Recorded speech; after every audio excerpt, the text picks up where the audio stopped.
भगवान शंकर कहते हैं एक बार सभी देह के बंधनों से छूट करके एक बार ईश्वर का दर्शन अगर हो जाए ना तो दुनिया हैरा जाती, सब झूठे।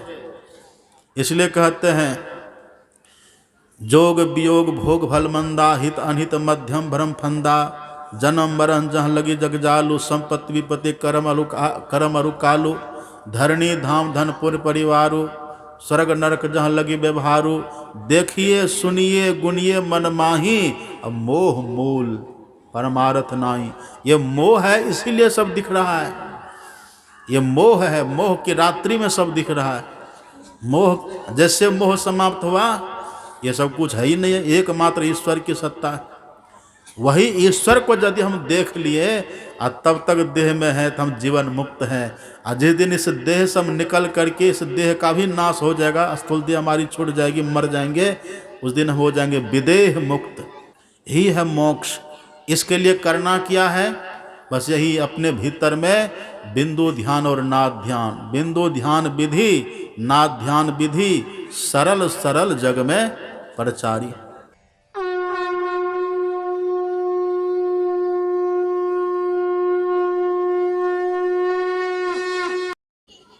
पाठ जो होता है, पाठ से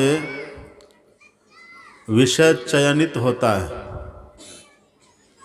वक्ता को क्या बोलना है और श्रोता को क्या सुनना है, इसका निर्णय होता है। तो मुक्तिकोपनिषद से पाठ हुआ और महोपनिषद से पाठ हुआ। दोनों उपनिषदों का एक ही विषय हुआ, मोक्ष। मोक्ष पाने की प्रेरणा मिली। दोनों उपनिषदों में मोक्ष कैसे मिलता है, मोक्ष किनको मिलता है, मोक्ष है क्या, मोक्ष का साधन क्या है, उसका वर्णन है। मोक्ष है क्या?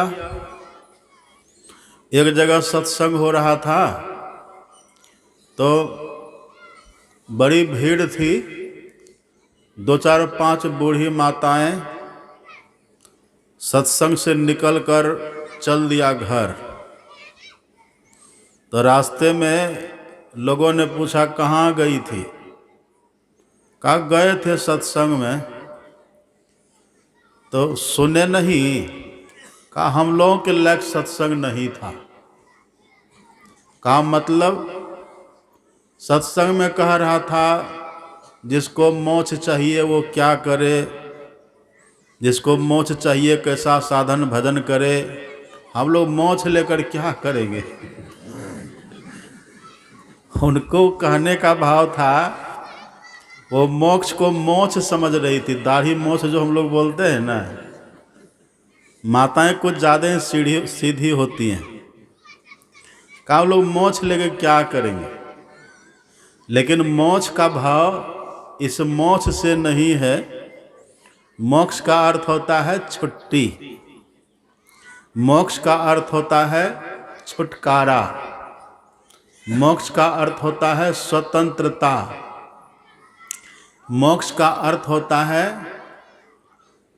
पराधीनता से छुट्टी, स्वतंत्र हो जाना, आज़ाद हो जाना, निर्बंध हो जाना, निर्द्वंद हो जाना, निर्ग्रंथ हो जाना, यह है मोक्ष।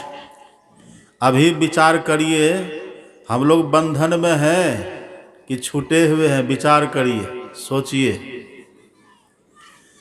हम लोग अभी किस दशा में हैं, किस स्थिति में हम लोग हैं, विचार करना चाहिए। और सत्संग इसी के लिए होता है। हमारे सद्गुरु महाराज जी ने कहा है कि सत्संग हम क्यों करें, सत्संग करने का उद्देश्य क्या है।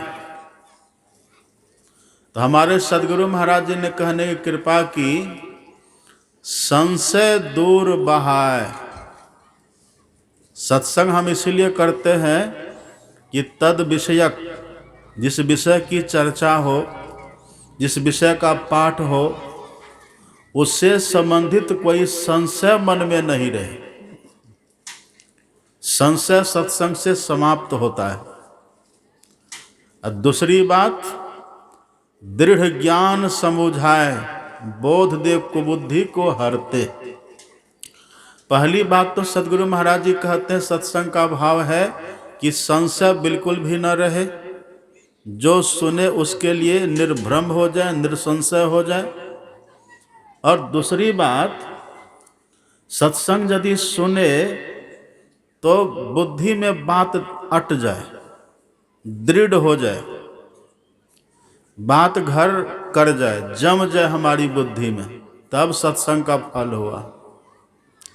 नहीं तो सत्संग में गए, संशय लगा ही रहा, सत्संग में गए, बुद्धि की दृढ़ता नहीं हुई, ज्ञान की पकड़ नहीं हुई, समझ में बात नहीं आई, तो फिर हम घर से भी गए और सत्संग से भी गए, तब क्या लाभ हुआ? इसलिए बात को समझ लेना चाहिए, खूब बढ़िया से, सब खूब ढंग से समझ लेना चाहिए और संशय न रहे, निर्भ्रम हो जाए, निसंशय हो जाए, बात को खूब बढ़िया से समझ ले। एक बात देखिए, बात तो आप हर जगह सुनते हैं, लोग नेताओं की बात सुनते हैं, वकीलों की बात सुनते हैं, शिक्षकों की बात सुनते हैं, बहुतों की बात आप लोग सुनते हैं, रास्ते चलते भी बहुतों की बात आप सुनते हैं, बहुत कुछ सुनते हैं। वहाँ सुनने में और यहाँ सुनने में फर्क है। यहाँ और वहाँ में फर्क क्या है? यहाँ सुनने से बुद्धि की निर्मलता, यहाँ सुनने से बुद्धि की पावनता, और सबसे बड़ी बात, यहाँ यदि आप ढंग से सुनेंगे न ज्ञान की बातों को, ये आपका संस्कार बन जाएगा और आज न कल ये ज्ञान काम देगा। और दूसरी बात देखिए, यदि कभी ऐसा भी हो, यदि समझे तब तो अति उत्तम है, और यदि नहीं भी समझें तब भी सत्संग में बैठे रहें, तब भी हानि की तो बात ही नहीं, लाभ ही लाभ है। आपके छोटे छोटे बच्चे होते हैं ना, कभी काल किसी बच्चे के मुंह में कोई रोग हो जाता है, बच्चा दूध पीना नहीं चाहता है, तो माँ क्या करती है? बच्चे को जबरदस्ती दूध पिला देती है। भले बच्चा पीना नहीं चाहता था, उसको कोई परेशानी रही होगी, वो दूध पीना नहीं चाहता था, लेकिन माँ ने जो बलात् उसको दूध पिला दिया, और दूध जो बच्चा के पेट में चला गया, तो वहाँ पेट में जाकर के दूध अपना काम करेगा कि नहीं? करेगा ना। वो ऊर्जा देगा, शक्ति देगा, उसके अंग प्रत्यंग को चलाएगा। ऐसे ही सत्संग में जाकर के हम बैठें, यदि समझे तो बहुत उत्तम बात, और समझेंगे कौन? जो ध्यान से सुनेंगे वही समझेंगे। और यदि कोई बात एकाद ऐसी जो समझ में नहीं भी आवे, तो समझिए अगर कान से हम सुन लिए, भीतर चला गया, तो वो संस्कार पैदा करता है, भीतर में संस्कार देता है। और कैसा संस्कार देगा? भक्ति का संस्कार, भक्ति का बीज वपन होता है। ये संस्कार कभी मिटता नहीं, ये अमानत रहता है।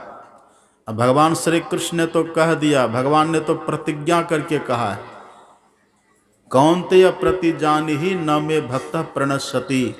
हे अर्जुन, मैं संकल्प करके कहता हूँ, मेरे भक्तों का कभी नाश नहीं होता है, इस ज्ञान का कभी नाश नहीं होता। भक्ति बीज बिन से नहीं, जो जुग जाए अनंत, ऊंच नीच घर जन्म ले तब संत को संत। भक्ति बीज पलटे नहीं, आए परे जो चोल, कंचन जो बिष्ठा परे घटे नता को मोल। तो हम लोगों ने जो पाठ सुना है, मोक्ष विषयक पाठ, मोक्ष। पहले देखिए, हम जो मुक्ति चाहते हैं, छुट्टी चाहते हैं, तो पहले देखिए हम बंधन में हैं कि नहीं, पहले विचार करिए। अभी यहाँ जितने बैठे हैं सबको लगता है कि हम तो स्वतंत्र हैं, हम तो आराम से बैठे हुए हैं, किसी का तो बंधन नहीं है, किसी का तो शासन नहीं है। जब मन होता है उठ जाते हैं, जब मन होता है बैठ जाते हैं, जब मन होता है बोल लेते हैं, जब मन होता है सो लेते हैं, जब मन होता है खा लेते हैं। हम तो आज़ाद हैं। लेकिन आज़ाद आप हैं?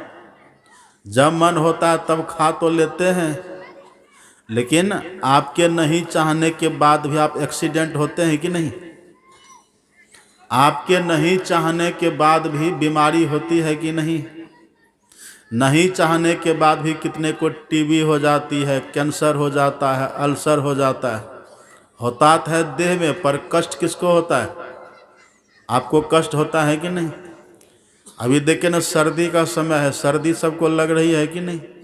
गर्मी में गर्मी भी लगती है। आप चाहिए कि हमको ठंडी नहीं लगे, तो आपके चाहने से ठंडी मानेगी? आपके नहीं चाहने से ठंडी आपको नहीं लगेगी? लगेगी। ये सब होता है। लेकिन विश्वास करिए, जो हम हैं ना खुद, हम जो खुद है, हम खुद होने का मतलब जो आत्मा है, आप और हम जो जीवात्मा है ना, इस जीवात्मा के लिए पढ़िएगा। गोस्वामी तुलसीदास जी ने कितना अच्छा कहा। गोस्वामी तुलसीदास जी कहते हैं, अनुराग सो निज रूप। निज रूप मतलब खुद जो आप और हम हैं। ये तो शरीर है, हम लोग शरीर हैं, शरीर हम लोग नहीं है। शरीर है जड़, हम है चेतन। शरीर है मर, हम है अमर। शरीर है विनाशी, हम है अविनाशी। तो वो जो हम हैं, हम कैसे हैं और शरीर हम लोगों का कैसा है?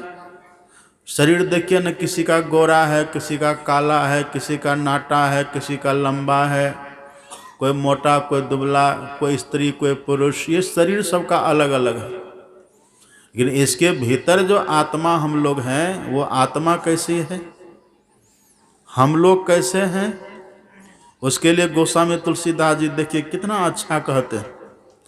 अनुराग सो निज रूप जो जगते विलक्षण देखिए। बड़ा विलक्षण है हम लोग। कैसा है? संतोष, शम, शीतल सदा, दमवंत देह न लेखिए। अब देखिए, निर्मल, हम सदा निर्मल हैं, हम में गंदगी नहीं है, निरामय, कोई रोग हम में नहीं है। हमको कभी कोई रोग नहीं होता, जीवात्मा को रोग होता ही नहीं है। रोग होता है शरीर को, बीमारी होती है शरीर को, परेशानी होती है शरीर में, कष्ट होता है शरीर में, जलता है शरीर, भींगता है शरीर, ठिठुरता है शरीर, पसीना छूटता है शरीर में। हम इससे अलग हैं। तो आप कहेंगे कि बाबा जब हम अलग हैं, ये सब शरीर में होता है, तो कष्ट तो हमको होता है, एहसास तो हमको होता है। ऐसा क्यों होता है? आप पढ़ेंगे गुरु गोरखनाथ जी महाराज की वाणी। गुरु गोरखनाथ जी कितना अच्छा कहते हैं, सप्त धातु का काया पिंजड़ा, ता माही जुगति बिनु सुवा। सप्त धातु का काया, काया किसको कहते हैं? काया मतलब शरीर। ये कैसा है? तो सप्त धातु का काया पिंजड़ा है, पिंजड़ा है। तामाही जुगति बिनु सुवा, सुवा मतलब तोता। आपने देखा ना बाहर में जैसे तोता पिंजड़ा में होता है। अब कहिए, पिंजरा में तोता कैद हो, पिंजरा में तोता बंद हो, सब मेरी बात सुन रही है ना? सब सुन रहे हैं ना मेरी बात? आँख खोल के बैठिए, सब आँख को बंद मत करिएगा। क्रिया दे दें। हम देखते जैसे हम बोलना शुरू करता है, आँख बंद कर लेते हैं। इतना बड़ा नफरत मत करिए, आँख खोल के बैठिए। आँख है मेन गेट। आँख बंद की कान बंद, आँख खोल के हमेशा बैठिए। तो सुगा को देखे, तोता को, तोता देखिए पिंजड़ा। यदि तोता पिंजरा में बंद हो तो अपने से उड़ पाएगा तोता? उड़ पाएगा? अब उस तोता का आप रख दीजिए अग्नि की ढेर पर, तो केवल पिंजरा जलेगा? तोता पिंजरा में कैद है, अब पिंजरा को हम रख दिए अग्नि की ढेर पर, तो केवल पिंजरा जलेगा? तोता भी जलेगा, उसको भी कष्ट होगा, तोता को भी कष्ट होगा ना।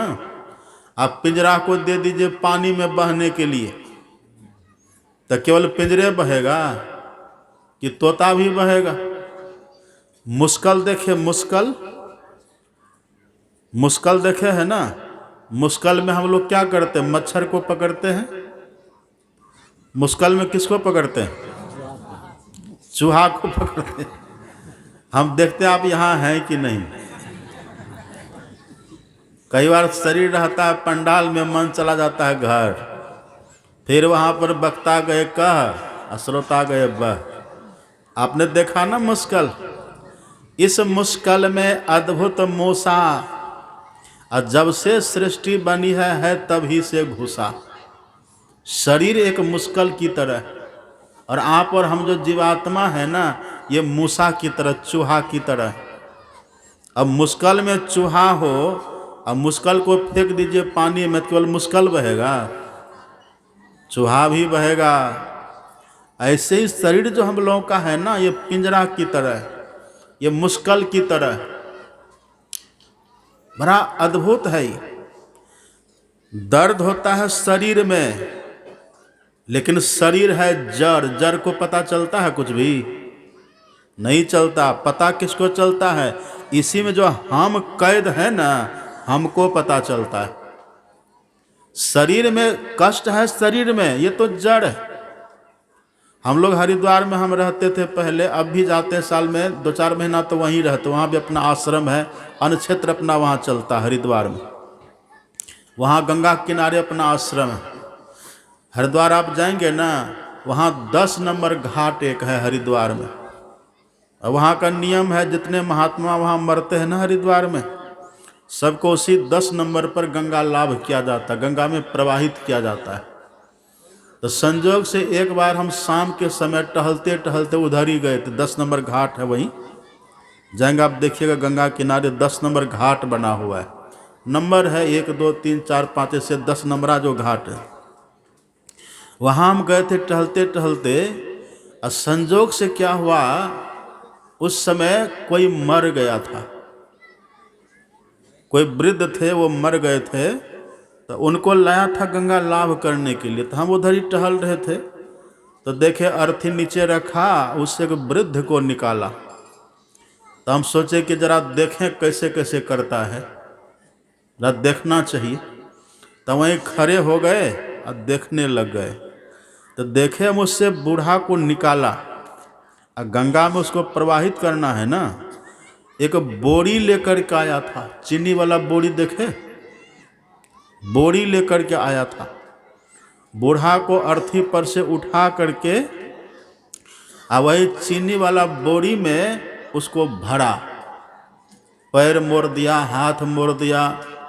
अब बोरा 2 आदमी पकड़ा, ऐसे खड़ा करके उसको उठा करके बोरी में दे दिया। हम सब वहाँ देख रहे थे, बोरी में दे दिया। अब उसको भारी बनाना है ना, तब हम देखे क्या, एक बड़ा सा पत्थर लाया, बोल्डर पत्थर ला करके उस बूढ़ा के माथा पर रखा।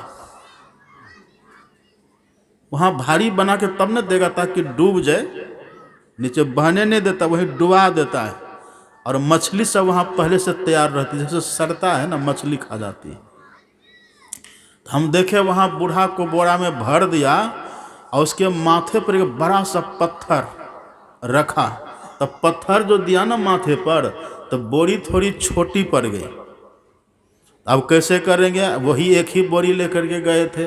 अब बूढ़ा जो बैठा था तो सीधा था थोड़ा, तब क्या किया, ऊपर से पत्थर को दबाया। जैसे पत्थर को दबाया तो पीठ का जो चमड़ा था और हड्डी जो थी, इधर हड्डी होती है ना, वो कटक गया, कड़क गया, मतलब टूटेगा तो वैसा होगा ना। और चमड़ी उसका फटा, मरियल खून बहा। लेकिन वो बूढ़ा कुछ बोल नहीं रहा था, वो बोलेगा कुछ, कुछ बोलेगा?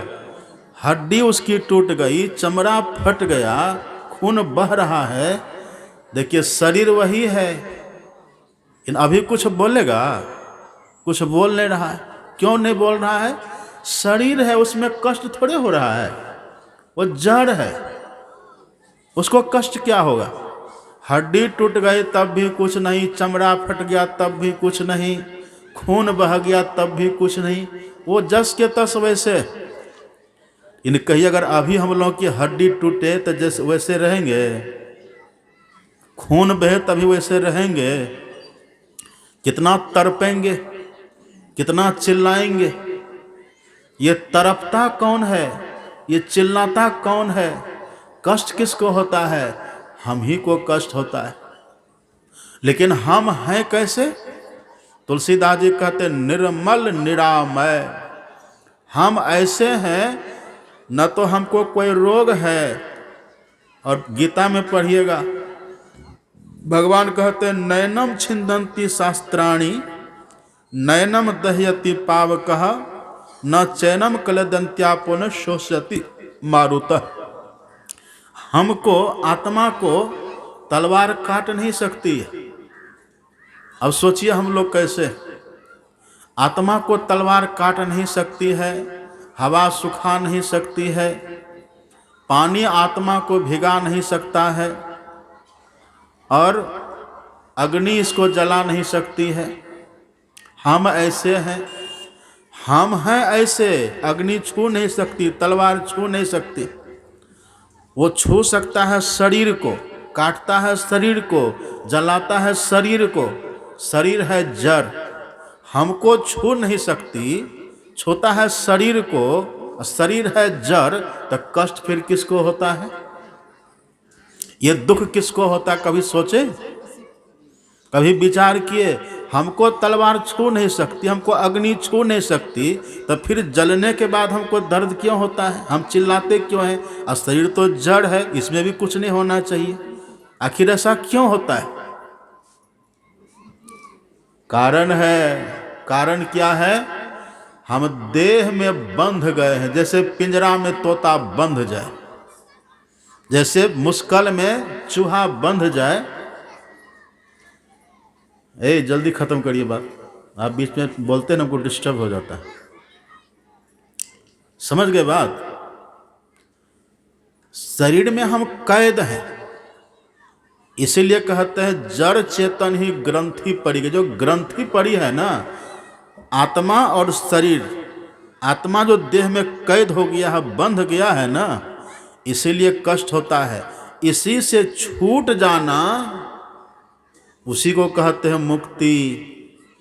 इसी बंधन से निकल जाना, उसको कहते हैं मुक्ति, छुट्टी, मोक्ष, उसी को कहते हैं।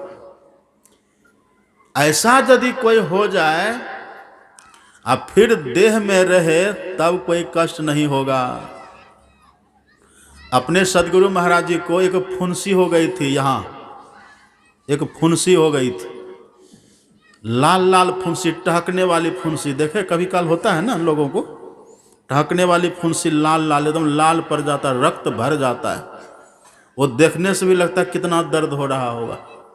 वही एकदम लाल लाल फुंसी यहाँ गुरु महाराज जी को हो गई। पूज्यपाद भगीरथ बाबा ने सदगुरु महाराज जी से पूछा, बहुत ध्यान से सुनिए, सदगुरु महाराज जी से पूछा कि सरकार ये जो फुंसी हो गई है, इसमें दर्द भी होता है? पहले तो सदगुरु महाराज जी सुने ही नहीं। जो सार शब्द को सुनेंगे वो मनुष्य के शब्द को सुनेंगे। पहले तो एक दो बार में सुने ही नहीं, कई बार जब कहे तब भी नहीं सुने। उन्मुनी रहनी जानते ना, उन्मुनी अवस्था, नहीं सुने गुरु महाराज जी। तब अंतिम में पूज्य बाबा गुरु महाराज जी के हाथ को पकड़ लिए, अब फुंसी को छुआते हुए कहते, सरकार इसमें दर्द भी होता है। तब गुरु महाराज जी ने कहा, ये फुंसी शरीर को हुई है, मुझको नहीं हुई है। तो जब शरीर को हुई है तो दर्द हमको क्यों होगा? दर्द तो तब न होगा जब इसमें हम कैद होके रहेंगे, तब न होगा। देखिए मोक्ष की दशा कैसी है। है शरीर में। अच्छा, आपने देखा घी कहाँ रहता है? आपसे कोई पूछे घी का घर कहाँ है तो क्या कहिएगा? आपका घर तो बेलौखड़ी है, और घी का घर है दूध। अब दूध को करिए गरम तो घी भी गरम होगा कि नहीं? अब दूध को बहा दीजिए, घी भी बहेगा कि नहीं? लेकिन आप एक बार दूध को मथ करके उसके भीतर से घी को निकाल दीजिए। एक बार दूध को विधि विधान से मथिए, अब मथ करके दूध के भीतर से घी को निकाल दीजिए। अब फिर से घी को मिला दीजिएगा दूध में। है संभव? ऐसा कोई यंत्र बना दुनिया में? एक बार दूध से घी को बाहर कर दीजिए, अब फिर से डालिए घी को दूध में, कभी नहीं मिलेगा, ऊपर तैरता हुआ रहेगा वो। अब चाहे कितना भी उसको गर्म करिए तब भी ऊपर ही रहेगा, और कितना भी दूध को ठंडा करिए तब भी वो ऊपर ही रहेगा। और दूध को बहा दीजिए तब भी दूध के संग वो नहीं बहेगा। अब एक बार यदि वो अलग हो गया, अब कोई शक्ति दुनिया में ऐसी नहीं है। ये कैसे टहल रही है माता जी? कोई काम धंधा है? सब बूढ़ी माता सभी आगे आती है। इस सबको घर में तो रहना ही नहीं चाहिए।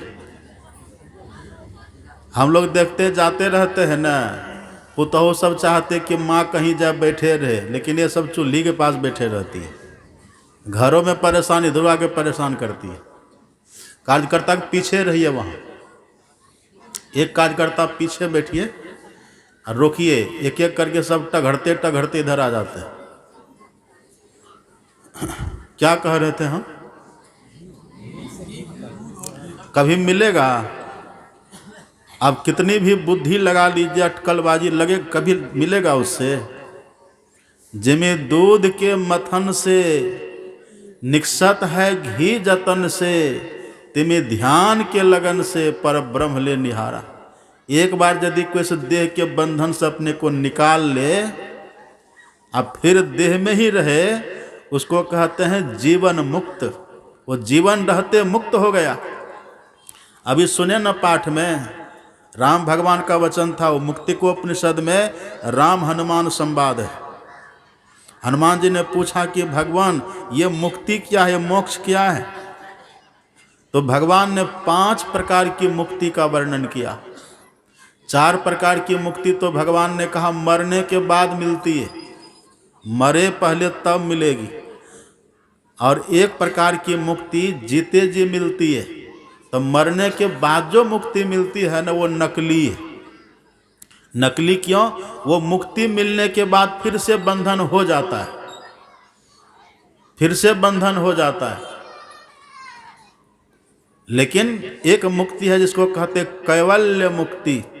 भगवान कहते हैं चतुर्विधा तुया भजन्ते मदुपासना भवेत, इयं कैवल्य मुक्तिस्तु केनोपायन सिद्ध्यति, मांडुक्य मेकमेवालम मुमुक्षुना विमुक्तये। हे हनुमान, मेरी उपासना से 4 प्रकार की मुक्ति मिलती है। वो मृत्यु के बाद मिलती है, लेकिन वो अस्थाई नहीं होती। वो मिलती है फिर खत्म हो जाती है।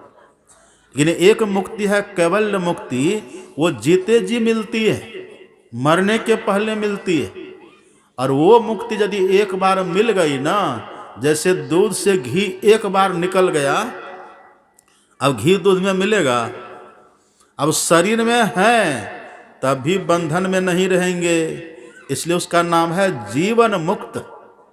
जीवन मुक्त ब्रह्म पर चरित सुनहि तज ध्यान। ये जीवन मुक्त पुरुष होते हैं। वो देह में रहेंगे, हमारे तरह बोलेंगे, हमारे तरह खाएंगे, हमारे तरह देखेंगे, हमारे तरह चलेंगे, हमारे तरह वो सोएंगे, लेकिन सोने में फर्क होगा। सब में वो जीवन मुक्त हो जाते हैं। जैसे दूध में घी फिर से नहीं मिलता, ऐसे देह में रह करके भी देह के बंधन में फिर से वो नहीं पड़ते। वो हम लोगों की तरह सोते हुए भी सोते नहीं हैं। एक बार अपने सदगुरु महाराज जी कुप्पा घाट में विराजते थे, जब तो उनका नियम था, अपराह्न काल का जैसे 3 बजता था तो स्तुति विनती होती थी, फिर ग्रंथ पाठ प्रतिदिन का नियम था, ग्रंथ पाठ होता था। और ग्रंथ पाठ में कभी रामायण का पाठ होता था, कभी वाल्मीकि रामायण का पाठ, कभी योग वशिष्ठ का पाठ, कभी सुख सागर का पाठ, ये सब होता रहता था। एक दिन एक मोटा सा कोई ग्रंथ का पाठ हो रहा था और सदगुरु महाराज जी लेट गए, पलंग पर चित्त लेटे हुए हैं सदगुरु महाराज जी, और नीचे में बैठ के पाठ कर रहे हैं। कोई होंगे शिष्य, कोई होंगे, वो पाठ कर रहे थे। सदगुरु महाराज जी बोले पाठ करो, पाठ करने लग गए। और सदगुरु महाराज जी हम ही लोगों की तरह, जैसे हम लोग सोते हैं ना चित्त होके, ऐसे सदगुरु महाराज भी हम ही लोगों की तरह चित्त लेट गए, हम ही लोगों की तरह आंख भी बंद कर लिए और हाथ को ऐसे रख लिए और लेट गए, लेटे हुए हैं, आंख बंद कर लिए। तो उनको होता है, पाठ करने वाले को होता है कि लगता है गुरु महाराज जी सो गए, फिर भी पाठ कर ही रहे थे। इतने में गुरु महाराज जी खर्राटा लेने लग गए। खर खर खर खर्राटा, खर्राटा होता है ना, खर्राटा लेने लग गए सदगुरु महाराज। अब उनको पाठ करने वाले के मन में बात पक्की हो गई कि गुरु महाराज जी बिल्कुल सो गए। खर्राटा कब होती है? गहरी नींद में। जब गहरी नींद में गुरु महाराज जी सो गए, खर्राटा ले रहे हैं, तब पाठ हम सुनेंगे किनको? दूसरा तो यहाँ कोई सुनने वाला है नहीं। देखिए हमारे तरह खर्राटा, हम ही लोग तरह खर्राटा वो भी ले रहे हैं, सोए हुए हैं। अब उनके मन में होता पाठ सुनाएंगे किनको? तो वे भी अब सोचे जब गुरु महाराज जी सो ही गए तो ग्रंथ को बंद करके रख दिए। जैसे ग्रंथ को, पुस्तक को बंद करके रखे, तुरंत आंख खोल दिए, पाठ करना छोड़ दिया। सरकार आप सो गए थे? नहीं नहीं, हम सोए नहीं थे, पाठ करो। हाँ सरकार आप खर्राटा ले रहे थे? अरे पाठ करो, हम सुन रहे थे, पाठ करो। अब वो कह रहे थे कि सो गए और सदगुरु महाराज जी कह रहे थे हम सुन रहे थे, लेकिन प्रमाण ये कि आप खर्राटा ले रहे थे तो सोने का लक्षण हो गया ना। आप खर्राटा ले रहे थे सरकार, हाँ पढ़ो। अब सदगुरु महाराज जी पेंच लगा दिए। पेंच क्या लगाए? बोले जहाँ से पढ़ना छोड़ा था ना वहीं से पढ़ो, जहाँ से पढ़ना छोड़ा था वहीं से पढ़ो। और चिन्ह तो लगाए नहीं थे, कोई चिन्ह तो दिए नहीं थे, बोले वहीं से पढ़ो। अब बेचारे वो पलट रहे पन्ना, इधर से पलट के उधर जाए, उधर से पलट के उधर जाए। मोटा ग्रंथ भला तुरंत मिले, और चिन्ह तो दिए नहीं, ऐसे पलट दिए थे। उलटते पलटते कुछ सेकंड, कुछ मिनट बीत गया। तब सदगुरु महाराज जी कहते हैं इतना पेज और ये पैराग्राफ निकालो। वही पेज निकाला और वही दूसरा पैराग्राफ, जब वहाँ देखा कहते हाँ सरकार यहीं से तो पाठ करना छोड़े थे। तो अब कहिए जो खर्राटा ले रहे थे वो सोए हुए थे कि जो पढ़ रहे थे वो सोए हुए थे? किसको कहिएगा सोया हुआ? अभी आप और हम लोग क्या है, सोए हुए की जगह हुए? मोह निशा सब सोबनिहारा, देखिए सपन अनेक प्रकारा। यही जग जामिनी जागही जोगी, परमारथी प्रपंच वियोगी। योगी पुरुष महायोगी पुरुष जगते, नानक जीवतिया मरी रहिए, ऐसा जोग कमाइए। बाजे बाजहो सिंगी बाजे, तो निर्भव पद पाइए। गुरु महाराज जी खर्राटा ले रहे हैं और तब भी एक पेज तक याद, बिना देखे याद। देख तो नहीं रहे थे ना गुरु महाराज, लेटे थे पलंग पर, खर्राटा ले रहे थे। पर देखिए मुक्त पुरुष की स्थिति क्या होती है। स्वामी विवेकानंद जी महाराज से किसी ने पूछा था कि अवतार बड़े होते हैं कि संत बड़े होते हैं? अवतार आप जान रहे हैं ना, जैसे विष्णु भगवान का 24 अवतार है, शंकर भगवान का कितना अवतार, सबका अवतार होता है। तो बोले ये अवतार बड़े होते हैं कि संत बड़े होते हैं?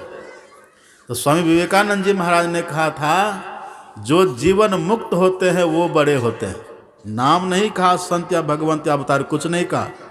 जीवन मुक्त जो हो जाए, मतलब सभी बंधनों से जो छुड़ा ले अपने को, बस वो बड़े होते हैं।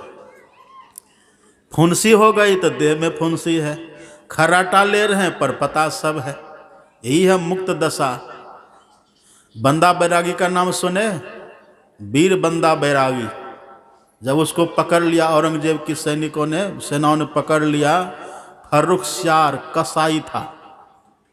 फर्रुखसियार जब पकड़ लिया बंदा बैरागी को, तो पहले तो उसका जो छोटा बच्चा था ना, उसके सामने बच्चे को मार के और अतरी निकाल के उसके मुंह में ठूस दिया, पर वो विचलित नहीं हुए। बाद में उनको भी पकड़ करके, बंदा बैरागी को पकड़ करके, बंदा बैरागी गुरु गोविंद सिंह के शिष्य थे। वो तपस्या में तो उनको लाए थे, चलो लड़ो, अभी राष्ट्र को तुम्हारी आवश्यकता है, युद्ध करो, विधर्मियों से युद्ध करो। वो तो संत थे, महापुरुष थे, तपस्या कर रहे थे, पर देश को तलवार की जरूरत थी तो युद्ध करने लग गए थे। उनको जब पकड़ लिया तो पकड़ करके बंदा बैरागी को तावा होता है ना, चूल्हा जला के तावा उसको पर रख दिया। गरमाया तवा को, जब तवा लाल हो गया, बिल्कुल लाल वर्ण, अग्निवर्ण हो गया, लाल गरम होकर के, उसी तवा पर बंदा बैरागी को लेटा दिया, पेट के बल लेटा दिया। अब वो मुस्कुरा रहे थे, वो हंस रहे थे। और जब पेट की तरफ से पक गया मांस, जब पट गया तो पलटा दिया, पीठ की तरफ से कर दिया, और चिमटा लेकर के उनके देह का मांस खींच खींच करके फेंकता था। लेकिन वो हंस रहा था। कहिए हम लोग हंसेंगे? हंस सकते हैं हम लोग भी, लेकिन अभी हंसेंगे? वो अवस्था प्राप्त करनी, उसी के लिए मानव तन मिला है। हम लोग इसी के लिए मनुष्य बने। अब जब पीठ तरफ से पक गया तो फिर पीठ का मांस नोच नोच करके फेंका, लेकिन वो हंसता था। फर्रुखसियार ने पूछा कि तुमको कष्ट नहीं होता है? कहा तूने गीता पढ़ी है? मेरे यहाँ गीता है, गीता तूने पढ़ी? देखो ये तुम्हारी अग्नि और तुम्हारी चिमटा मेरे पास आ ही नहीं सकती है। हम वो हैं, हम ऐसा तत्व है। नैनम छिंदंती शास्त्राणी नैनम दहती पावकः न चैनम कलेदंत्यापो न शोषति मारुता। ये अग्नि न हमको जला सकती है, न तो तुम चिमटा से मुझे पकड़ सकते हो। हम वो तत्व हैं। हम शरीर के बंधन से अलग हो चुके हैं, हम देह के बंधन से अलग हैं। देखिए, यही है मोक्ष की अवस्था, जीवन मुक्त यही है। देह में है, लेकिन जैसे घी को एक बार निकाल दीजिए, घी को फिर से दूध में रख दीजिए, अब वो घी कभी दूध में नहीं मिलेगा। ऐसे एक बार इससे हम बंधन से छूट गए, एक बार यदि छूट जाए बंधन से, और फिर देह में ही रहे, कुछ नहीं होता। अपने सदगुरु महाराज जी का हर्निया का ऑपरेशन होना था पटना में, डॉक्टर नंदलाल मोदी के यहाँ डॉक्टर शैलेंद्र कुमार सिंह उनका ऑपरेशन करता। सदगुरु महाराज जी गए, पूछा कहाँ सरकार हर्निया की है परेशानी थोड़ी, क्या करना होगा? ऑपरेशन करना होगा। कैसे ऑपरेशन करिएगा? सर पहले कोई नशा का इंजेक्शन आदि दे करके आपको बेहोश कर दिया जाएगा, फिर उसे बेहोशी अवस्था में तब ऑपरेशन किया जाएगा। सदगुरु महाराज जी ने कहा कि देखिए डॉक्टर साहब, हमने आज तक नशा के नाम पर एक कप चाय तक नहीं पी है, और अब इस वृद्धावस्था में नशा का इंजेक्शन दीजिए, ये उचित नहीं है। कहा सरकार तब ऑपरेशन कैसे होगा? कहा आप ऑपरेशन का समय हमको बतला दीजिएगा, ऑपरेशन करिएगा, लेकिन नशा का इंजेक्शन मत दीजिएगा। कहा ठीक है। वो सबको पता था कि सदगुरु महाराज जी कैसे हैं, सदगुरु महाराज जी की शक्ति को उन लोगों ने देखा था। ऑपरेशन थिएटर में ले गया, सदगुरु महाराज जी को लेटा दिया।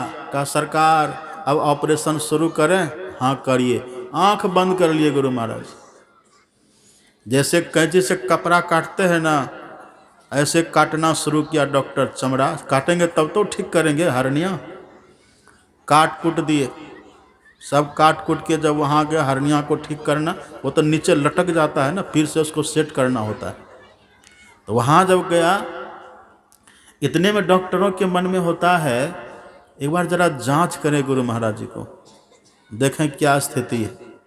जब जांच करने लगा, ये नाड़ी की गति होती है ना, ये टक टक टक टक पल्स रेट ये होता है, ये जब नाड़ी की गति जब देखा तो देखा नाड़ी की गति बिल्कुल बंद। दिल का धड़कन, हृदय हार्टबीट होता है ना, उसको जब देखा तो वह भी बिल्कुल बंद। दिल का धड़कन बंद, नाड़ी की गति बंद, इसका मतलब ये मुर्दा शरीर है। अब डॉक्टरों ने देखा, रे ये तो गुरु महाराज जी मर गए, शरीर छूट गया। घबरा गए। बच्चे को शांत करिए।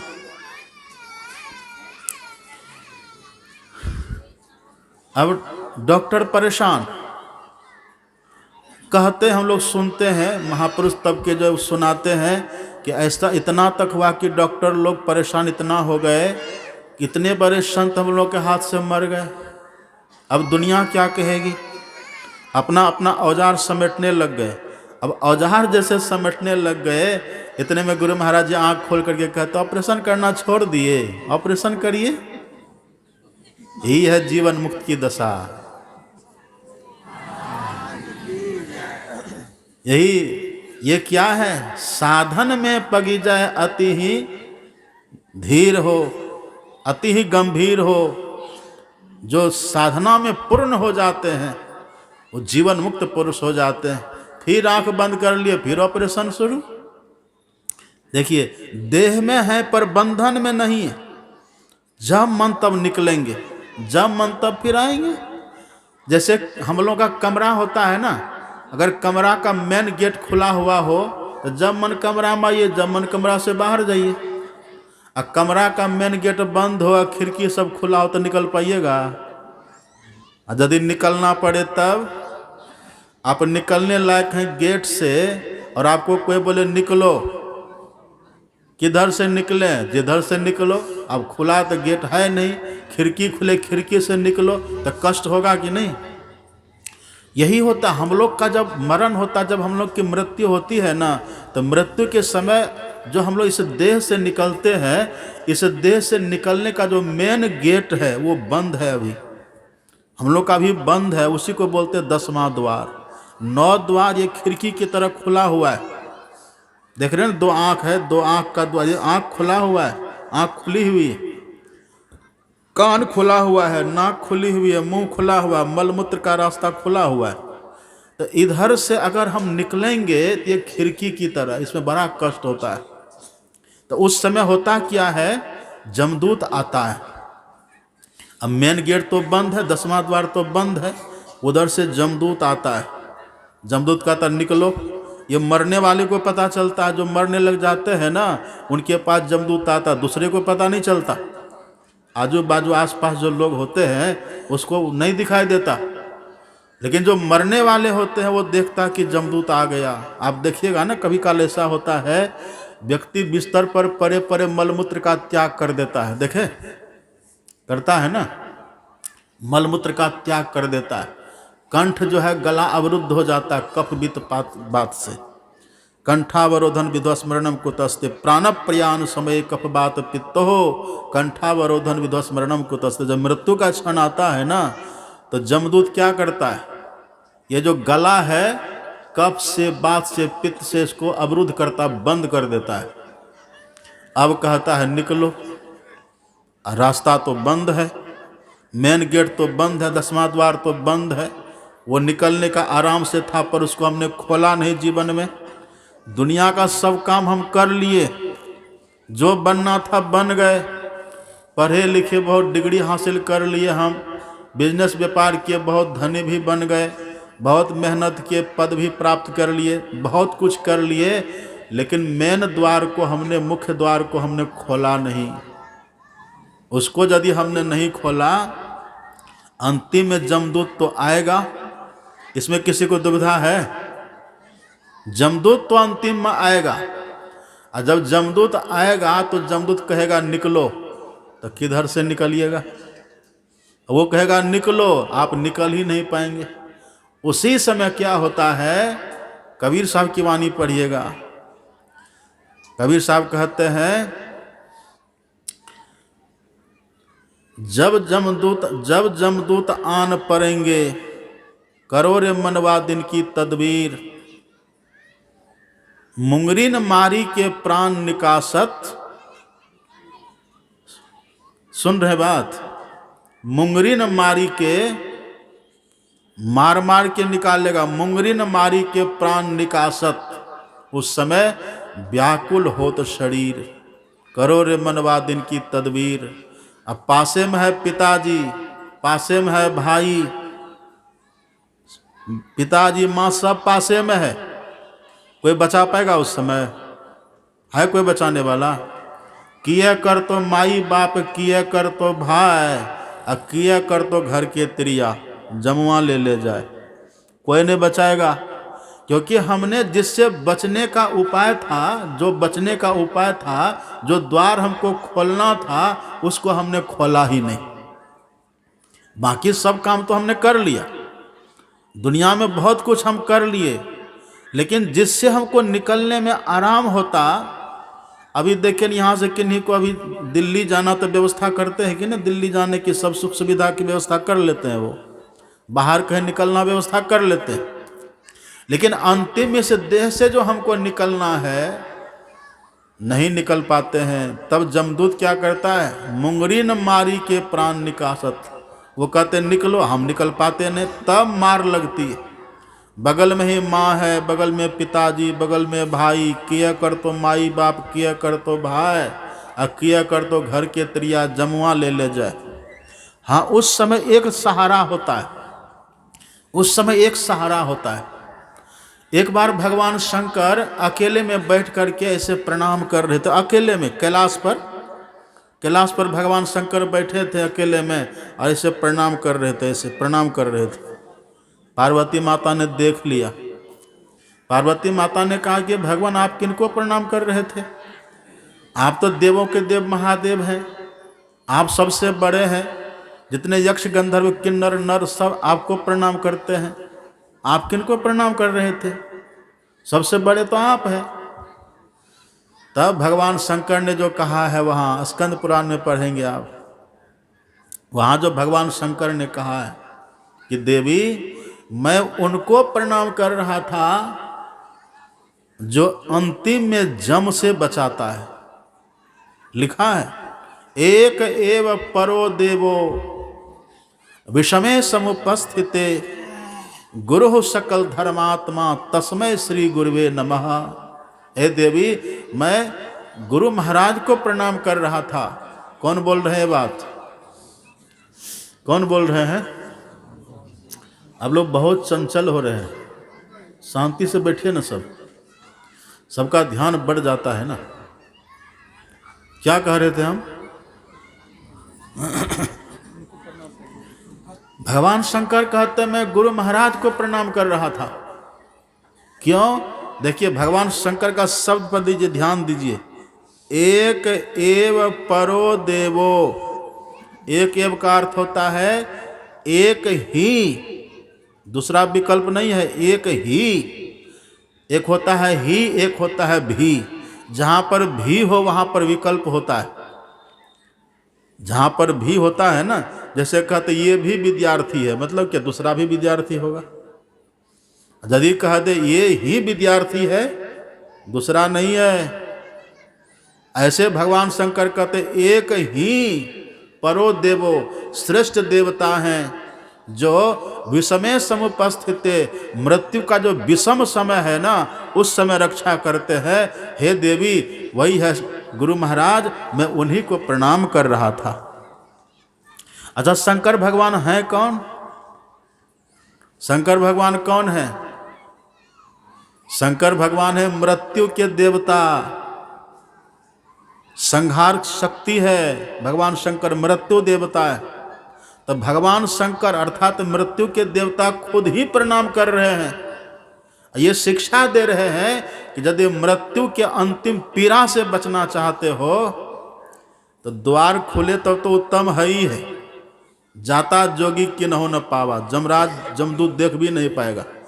लेकिन द्वार जब तक नहीं भी खुला है ना, तो जो संत सदगुरु महाराज के प्रति अनन्य श्रद्धा अनन्य निष्ठा से जुड़े रहते हैं, तो अंतिम में भगवान शंकर कहते हैं कि हे देवी, वो मृत्यु के कष्ट से, जम की पकड़ से, जम की मार से वो बचा लेते हैं। वो रक्षा करते हैं। इसी बात को आप पढ़िएगा संत गुरु नानक की वाणी। संत गुरु नानक साहब कहते हैं, प्रीतम जानी लेहु मन माही, अपने सुख में सब जग बधियो, को काहू को नाही। सुख में आन सबे मिली बैठत, रहत चहु दिशि घेरे। अब विपत्ति परे सब ही संक्षारत, को नहीं आवत मेरे। विपत्ति परे वही अंतिम बली विपत्ति, कोई आएगा पास में? को नहीं आवत नेरे। घर की नारी बहुत हित जासों, रहत सदा संग लागी। लेकिन जब यह हंसा तज है काया, प्रेत प्रेत करी भागी। ऐसो जग व्यवहार बन्यो है, तासो नेह लगायो। अब देखिए, अंत काल नानक बिन सतगुरु, आ गए ना। अंत काल नानक बिन सतगुरु, को पार न पाए। अंत काल नानक बिन सतगुरु, को काम न आयो। उस समय बिना संत सदगुरु के कोई रक्षा करने वाला नहीं होता है, एकमात्र वही बचाते हैं। इसलिए भगवान शंकर कहते कि हे देवी, मैं उन्हीं को प्रणाम कर रहा था। एक एव परो देवो विषमे समुपस्थिते, गुरु सकल धर्मात्मा, तस्मै श्री गुरुवे नमः। हे देवी, मैं ऐसे गुरु महाराज को नमन कर रहा था जो अंतिम में, मृत्यु के क्षण में, मृत्यु की घड़ी में बचाता है। हम लोग मधेपुरा में रहते थे, पहले पढ़ते थे। मधेपुरा में एक शिक्षक थे, विष्णुदेव मंडल ऐसे थे, शिक्षक थे, सत्संगी थे। उनका घर था, हम लोग वहाँ रहते थे, पढ़ते थे। उनकी पत्नी थी। एक बार उनकी पत्नी, वो पुल है ना बस स्टैंड के पास जो पुल है, वहीं पर वो जा रही थी। अचानक से वो गिरी तो मानो मर गई, लेकिन फिर से वो जीवित हो गई। तो वो सुनाती थी कि जब हम वहाँ जा रहे थे, ऐसा गिरे कि हम मरे। उस समय जमदूत आया। देखिए, सच्ची घटना है ये। जमदूत आया, आता है, मरने वाले के पास वो आता ही है, एकदम निश्चित रूप से आता है। जमदूत आया। तो जमदूत जब आया तो जमदूत ने डांट करके पूछा, क्या करती थी तुम? उस बूढ़ी ने कहा कि हम क्या करेंगे, कुप्पा घाट में सदगुरु महाराज जी की समाधि बन रही है, समाधि मंदिर बन रहा है, उसी में हम चंदा दिए, कुछ अपना भी दिए, कुछ चंदा इकट्ठा करके भी दिए। जैसे गुरु महाराज जी का नाम लिया बूढ़ी माता, ऐसे गुरु महाराज जी वहाँ प्रकट हो गए। अब प्रकट होकर के जो लाठी थी ना उनके हाथ में, लाठी से बूढ़ी के चारों तरफ घुमा दिए। जैसे घुमाए, बस जमदूत भाग गया वहाँ से। यही है लक्ष्मण रेखा कह दीजिए, जैसे रेखा खींचे भाग गया। अंत काल नानक बिन सतगुरु को काम न आयो। ये सदगुरु होते कैसे हैं, कैसे इनसे हम जुड़ते हैं? दीक्षा में यही होता है। जब दीक्षा दिया जाता है ना, दीक्षा के समय जो गुरु दीक्षा बतलाते हैं, और दीक्षा के समय ही ऐसे संत सदगुरु से नाता जुड़ता है, उसी समय नाता जुड़ता है। और उस समय नाता जैसे जुड़ा, बस उसी क्षण से अंग संग हर वक्त रहता प्रकट हो आता ने हमेशा। तब उस समय गुरु महाराज संग हो जाते हैं। संकट के क्षण में वो रक्षा करते हैं, और प्रेम से पुकारने पर वो प्रकट भी होते हैं। ये लाभ होता है। तो यदि अपने से 10वां द्वार को खोल लिए, तब तो मृत्यु के समय कोई पीड़ा नहीं। यदि नहीं खुल सका, गुरु महाराज से नाता रिश्ता जुड़ा हुआ है, तो वो रक्षा करेंगे। और यदि 2 में से कुछ भी नहीं हुआ, तब कहिए क्या दुर्गति होगी। सुन रहे साहब, सुन रहे न? तब जरा कल्पना करिए, तब क्या गति होगी। किया कर तो माई बाप, किया कर तो भाई, और किया कर तो घर के त्रिया जमुआ ले जाए। आगे आगे कहरिया भैया दलिया ले जाए, और पीछे पीछे जम रैया मुंगरा दे ले जाए। बड़ी मार खानी पड़ती है। ये तो द्वार खुले। और देखिए, ये द्वार जो खुलता ना, 10वां द्वार, तो एक शरीर हमारा छूटता है। एक शरीर, ये स्थूल शरीर हमारा छूटता है, इसके बंधन से हम छूटते हैं।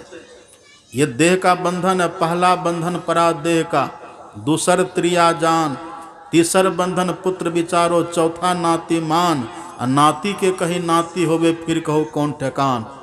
चौलर पचलर सतलर रसरी, बांध लियो तो ही बहुविधि तान। ये सब बंधन है। तो जैसे 10वां द्वार हमारा खुलता है ना, ये सब बंधन हमारा टूट जाता, खुल जाता है।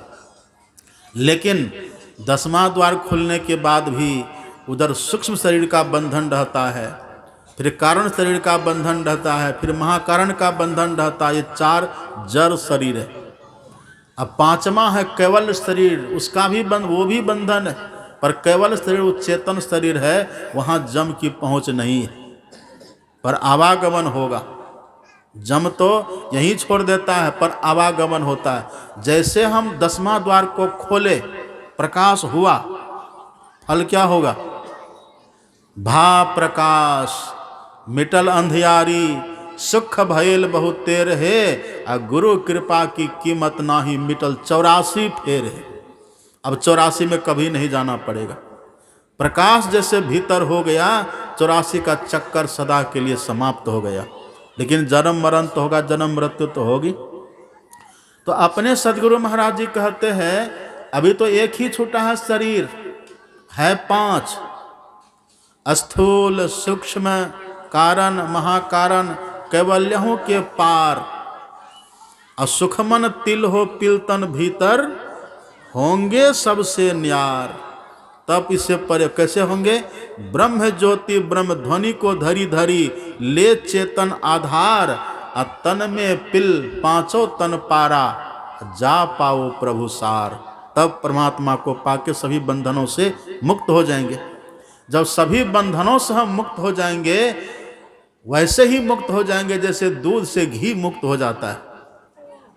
एक बात आप कहिए, आपको पूरी खाना है, पूरी, तो पूरी किससे बनती है? घी से बनती है ना। और घी रहता कहाँ है? घी रहता दूध में।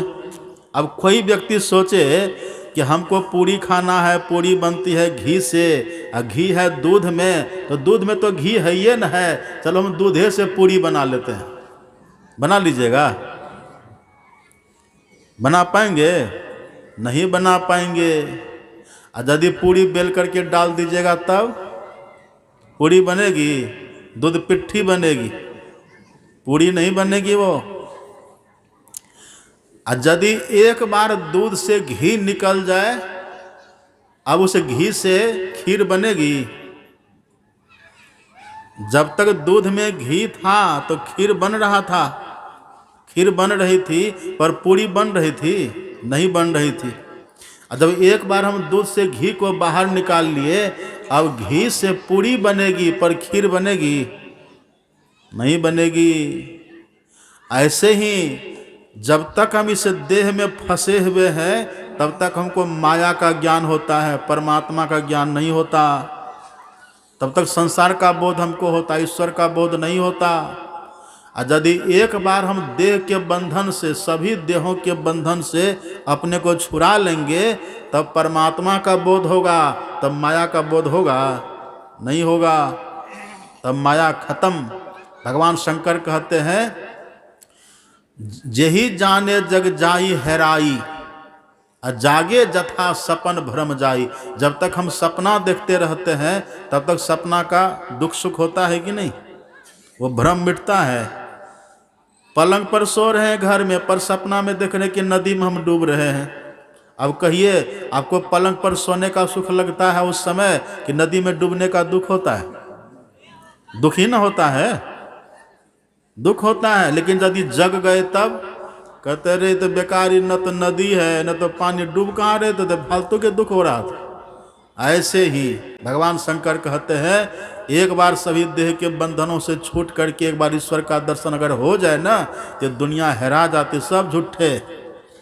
इसलिए कहते हैं, जोग वियोग भोग भल मंदा, हित अनहित मध्यम भ्रम फंदा, जन्म मरण जहाँ लगी जग जालू, संपत्ति विपत्ति करम अरु कालू, धरणी धाम धन पुर परिवारू, स्वर्ग नरक जहाँ लगी व्यवहारू, देखिए सुनिए गुनिए मन माही, अब मोह मूल परमारथ नाही। ये मोह है, इसीलिए सब दिख रहा है। ये मोह है, मोह की रात्रि में सब दिख रहा है। मोह जैसे मोह समाप्त हुआ, ये सब कुछ है ही नहीं है, एकमात्र ईश्वर की सत्ता है। वही ईश्वर को यदि हम देख लिए और तब तक देह में है तो हम जीवन मुक्त हैं। और जिस दिन इस देह से हम निकल करके इस देह का भी नाश हो जाएगा, स्थूल देह हमारी छूट जाएगी, मर जाएंगे, उस दिन हम हो जाएंगे विदेह मुक्त। आपने सुना ना, विदेह राज जनक सीता जी के पिताजी थे, माता सीता के पिता महाराजा जनक, वो मुर्दा की तरह रहते थे, विदेह मुक्त थे, जीवन मुक्त महापुरुष थे। वो ऐसे हो जाते हैं, यही है मोक्ष। इसके लिए करना क्या है? बस यही अपने भीतर में बिंदु ध्यान और नाद ध्यान, बिंदु ध्यान विधि, नाद ध्यान विधि, सरल सरल जग में प्रचारी। ये बहुत सरल साधन है। अपने सदगुरु महाराज जी कहते, भेद असल सार परम सरल आर। बाबा देवी साहब प्रकाश ये जीव उबारत रे की, जीव का उबार करने के लिए, उद्धार करने के लिए ये बहुत सरल रास्ता है ये। और श्री कृष्ण भगवान कहते हैं, राज विद्या राजगुह्यम पवित्रमिदम उत्तमम सुसुखम कर्तुम। भगवान कृष्ण कहते सुसुखम, ये करने में बहुत सुखद है, बहुत आसान है। न तो धूप में बैठना, न तो ठंडी में बैठना, न तो भूखे रहना है, न तो बहुत खाना। एकदम युक्ताहार विहार से, खान पान का संयम करके आराम से बैठ करके गुरु से जुक्ति जान करके अगर करे, आराम से हो जाता। लेकिन पहले दो साधन करना बहुत जरूरी है। धरगर मस्तक सीधी साधी आसन आसीना, अब बैठी के चखमुख मुनि इष्ट मानस जप ध्याना। ये मानस जप और मानस ध्यान रोज हम लोग गाते हैं ना, गुरु जाप मानस ध्यान मानस कीजिए दृढ़ साध कर, इनका प्रथम अभ्यास कर। इसका पहले खूब अभ्यास हो जाए, इनका प्रथम अभ्यास कर श्रुति शुद्ध करना चाहिए। अपनी वृत्ति को जो शुद्ध कर लेते हैं, उनसे तब दृष्टियों की क्रिया अच्छे से होती है। इसी के लिए हम लोग मनुष्य बने। ये जुक्ति यदि नहीं जाने और नहीं किए, तब फिर मरने के समय कौन बचाएगा? बॉडीगार्ड बचा लेगा? बॉडीगार्ड लेके चलते ना आजकल के लोग, देखिए राइफलधारी, Z+, Y+, क्या क्या सुरक्षा गार्ड, वो सब धरे के धरे रह जाते हैं। माँ बाप बचा लेंगे? कोई नहीं बचाते, सब उस समय छोड़ देते हैं। अगर ये थोड़ा थोड़ा रोज साधन करे तो अगर सफलता मिली तब तो सोना में सुगंध है, गोटी लाल है। यदि सफलता नहीं मिली तो सदगुरु महाराज जी संग होते हैं, रक्षा करते हैं। और यदि दो में से कुछ भी नहीं हुआ ना, तो बेमौत मारा जाता है। बड़ा बड़ा दर्द, बड़ी पीड़ा झेलनी पड़ती। जन्मत मरत दुस्सह दुख होई, आवागमन सम दुख दूजा है नहीं जग में कोई। इसके निवारण के लिए प्रभु भक्ति करनी चाहिए। जितने मनुष्य तनधारी हैं प्रभु भक्ति कर सकते सभी, अंतर व बाहर भक्ति कर घटपट हटाना चाहिए। गुरु जाप मानस ध्यान मानस कीजिए दृढ़ साध कर, इनका प्रथम अभ्यास कर श्रुति शुद्ध करना चाहिए। घटतम प्रकाश व शब्द पट त्रय, जीव पर है छा रहे, कर दृष्टि रुध्वनि योग साधन ये हटाना चाहिए। कितना देखिए एकदम सिलसिलावार ढंग से सदगुरु महाराज जी हम लोगों को रटा दिए। अब बस करना बाकी। एक बात और सुन लीजिए, जब तक स्वस्थ है ना तब तक ही कर लीजिए। किधर से कौन रोग आ जाएगा देह में, फिर नहीं कर पाइएगा। या जब तक जवानी है तब तक कर लीजिए, अब बुढ़ापा आ जाएगा तो कर पाइएगा। अंगं गलितम पलितम मुंडंग दसन विहीनंग जातन तुंडम, करधृत कंपित शोभत दंडंग तदपि न मुंचति आशा भांडम। आँख से बहेगा नाला, आँख पे तनेगा जाला, नाक से बहेगा नाला, लाठी से पड़ेगा पाला जरा जिंदगानी में। बुढ़ापा में बड़ी दुर्दशा हो जाती है।